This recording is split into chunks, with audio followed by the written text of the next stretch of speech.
Okay, so there's gonna be spoilers.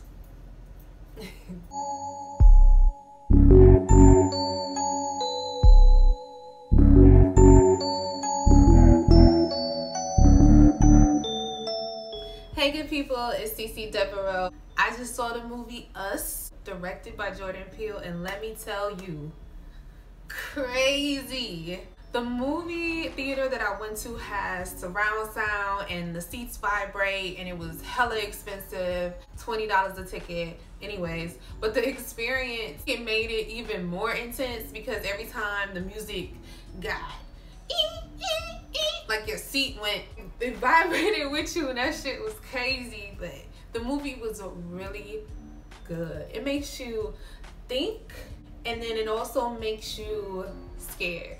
Like, oh shit. It's a very suspenseful thriller, yo. The plot, the movie theme, it was just different from anything else that's out there. That's what I love about Jordan Peele. Like the last movie, Get Out, it was just different. Tired of seeing the same possessions and the same vampires and the same ghosts. Like, this movie was so different and it was so good. The music used in the movie was bomb, kept you like bouncing to the beat. All right, so Us is about a family of 4, mom, dad, brother, sister, and they're going on vacation to a beach house. It seems like they're very suburban, kind of whitewashed to me, but anyway, they do show you a flashback at the very beginning of the movie to show you, to give you a pretense of what happened way back in the day to cause stuff that happens later. The mom seems a bit jittery and weird from the get-go. It kind of explains it in the beginning when they show her going through a traumatic experience, and it's just like, oh my gosh, that's scary. But then fast forward to when she's an adult and she's still a bit jittery. Shout out to Lupita's locks.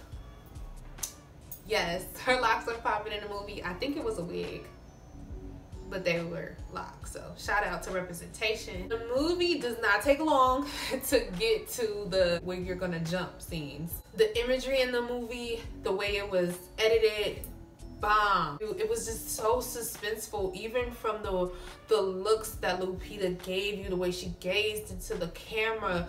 Yo, she's a bomb actress. She's done intense movies before, of course, with 12 Years a Slave, but this as a psychological thriller, a fictional movie, it was really intense. She did a great job of grasping that role, and of course she had to play dual roles, and she nailed both of them. The daddy, he was real, how can I say this, not useful. He was very like not helpful at all, whitewashed for real to me. It's like, yo, you got on this Howard shirt, but I'm not seeing anything Howard about you. We could have did without the daddy. The son was weird, the daughter was a G, the daddy was a punk, and the mommy rolled out. She was just gangsta for many reasons. At first you're like, yeah mom, and then you're like, what the fuck mom, get in the car. We would not go in, we would not say that, we would not have this conversation, we would not allow them to bust down the door. It's just like, yeah, a lot of this black people in real life would not do. So while the movie was very suspenseful, there were a lot of parts to it that was a bit confusing. There wasn't too much of an explanation of the details, such as the bunnies. I think it has something to do with cloning. People who were more like slaves, it was kind of explained, but then it kind of wasn't, and it's like, can we slow down? Like, it was good. It's just, I could have used a bit more details thrown in there, a little bit of an explanation as to why this is like this. Why are they eating raw bunnies? Why? Like, what the hell? But even though it was a bit confusing, it still was good. We did get enough information to where it wasn't completely lost on us. Some things that hit home for me, number one being that black women were never believed. Like, people never believe us. We can tell you, we can show you, and it's still like, I don't know about that. I don't think so. You're tripping. I don't know what you're talking about. Why do I have to have 13 receipts in order for you to believe that what I'm saying is true. The ending was completely twisted. It was just like, yo, what the fuck? Like, what the fuck just happened? The whole thought of fighting with yourself, killing the real you in order to prosper or to gain growth, is that like a play on what's really going on today? Like, are people killing their real selves in order to seem big and bad and flourish in this world of ours? The character Red, the villain, she's explaining that we are human, that we bleed, we feel, but we're treated as if we're nothing, as if we don't deserve to have the common necessities of life, such as freedom.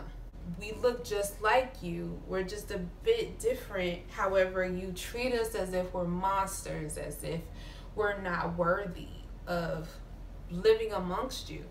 And that shit was deep. We're fighting to be seen in this country, and we're fighting with ourselves to feel worthy, to feel that we as ourselves are enough, to feel appreciative of what we have, that we have this idea of what we need in order to be happy when we don't need it. We have the little things are there. We have that. We don't have to be like Bob and Sarah, our counterparts, drive the type of cars they drive, have the lives they have.